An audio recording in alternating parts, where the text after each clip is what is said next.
Hello and welcome to Broken Entertainment, where I do not race swap characters, gender swap characters, reboot characters, prequel characters. Well, maybe a little. At least on that last one. But I announced earlier I have a new short story project that's going to be coming out on a couple different platforms as soon as it has been written and edited properly, to begin building my platform up towards the release of Invasion down the road. So, these will be purely non-physical initially, but this first project is tentatively titled Agent. You can see over on the left here that I am using a picture from a Marvel show, but that's because I can't draw, like, even a little bit. Like, I can't do stick figures or circles. So, I use what a lot of authors frankly use on Campfire Blaze is inspiration pictures, stuff that kind of gives you the air of the character, kind of gives you the atmosphere a little bit, and is not meant to be taken as exactly what things look like. And in this case, no, the main character does not look like this, though it gives you an idea of their appearance a little bit. So, this story is going to take place in several parts.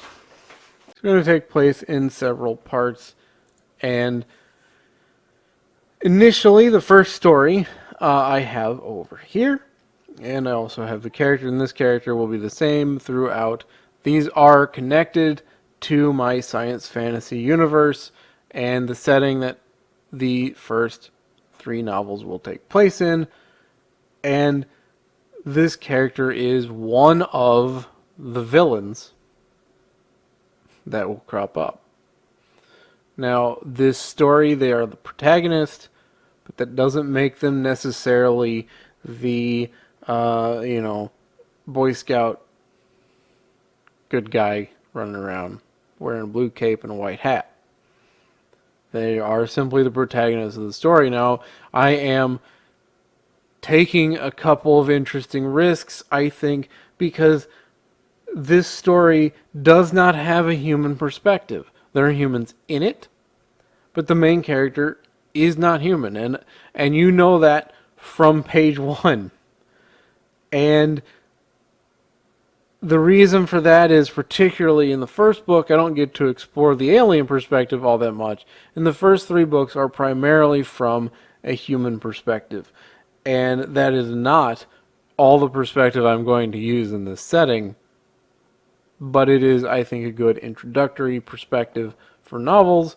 But for this story, I want to show the background of a specific character, how she gets to where she is, and that's why I kind of laughed when I said I don't do prequels, because in a way this is a prequel, but it's really more of an origin story.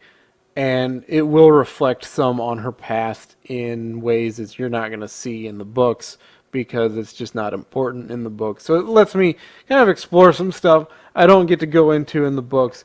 And, if you read these and then you go read the book, it'll give you more depth on this character, and it'll give you some background knowledge. But it's certainly not going to be critical to understanding the character or their motivations in the novels, because those take place later on, and everything that needs to be known about the character for the novel stories is in the novels. This is just additional story, additional stuff to read, and I think it's going to be a lot of fun. It's a spy thriller that borrows some conceptually from stuff like James Bond and Jason Bourne. So you're going to see action, you're going to see cool technology, and you're going to see some stunts that you would not normally see, particularly with a human character. So this over here on the left is the descriptive text I've been working on, and I have gone over this like over and over again, and I'll probably edit it a little bit some more, but it's in a place that I think is pretty good. So I'll go ahead and read it. Rose Miller is the secretary for the United States ambassador to Nazi Germany in 1938. Her boring assignment is upended when she uncovers a conspiracy that threatens to give total military superiority to the Third Reich forever.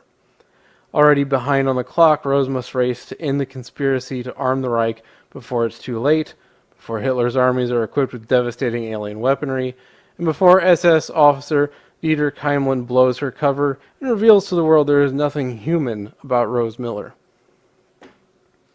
And then I have my usual character breakdown. So, she is an alien agent. I will not go into details on the species.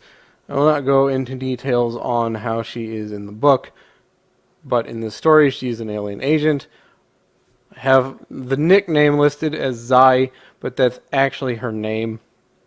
And she does go by it occasionally in the story when she's referencing herself outside of her cover, usually to herself. Her cover name is Rose Miller. She is 3,783 human years old. Unknown birthday, unknown birthplace. She is female in both sex and gender. She is heterosexual, very, very much heterosexual. Rose Miller is the latest face of RCC agent Zai, a young woman working as secretary to the U.S. ambassador in Germany. She's a pretty piece of furniture in the background of every major meeting involving the ambassador. Zai has been assigned to Terra for the better part of 600 standard years and has drifted from face to face, adopting the lives and persona of living humans, who then cease living, to gather information and observe the humans on Terra. She's not there to interfere, nor does she have an interest in interfering. Humans are a young species who need to develop on their own. Zai is there to watch that development and ensure outside interference from other forces does not threaten the stability and habitability of Terra itself. When the story begins, she's not aware of the other reason she's been sent there, sees the assignment as a punishment and a waste of her abilities. So, a lot of information about her species and etc. will be revealed in the books. I'm not going to go into that here because it's very important to the books, and that's something I really want to save there. Suffice to say, as far as her species goes, she's not very old. And she considers Earth, or Terra as they call it, to be a punishment. It's like you're a super spy and they send you to gather information on, monkeys. So there's some internal politics and some fun stuff that's going to come into this part, especially later on after the first story. So I'm very excited. I think it'll be a fun story. It'll be fun to show how this character gets to be how they are and who they are and where they are when we reach the novel. And on top of that, this is not a Disney situation. This is not, here's a villain and I'm going to show you that really she was not the villain all along. She's just been manipulated by mean, evil men, and she's just been misunderstood. No. This character owns very much her morality and her decisions, and you will see some of that with the goings-on in 1938, 39, and 40, and going a little bit past that probably as well. You'll get a very good idea of where she stands on some stuff in these stories. And I do not spend any time apologizing for her. She is the protagonist of the story, but that doesn't make her, like I said, the white hat wearing, blue cape guy who is all good all the time, or even necessarily good most of the time. So I think it'll be a fun read. It's certainly fun to write so far. Hope you guys are interested. If you are, or you want to know more about what's going on, please leave a comment in the comments down below. If you like the video, hit the like button. If you're not subscribed, please consider subscribing, either for more entertainment news or more writing, or both.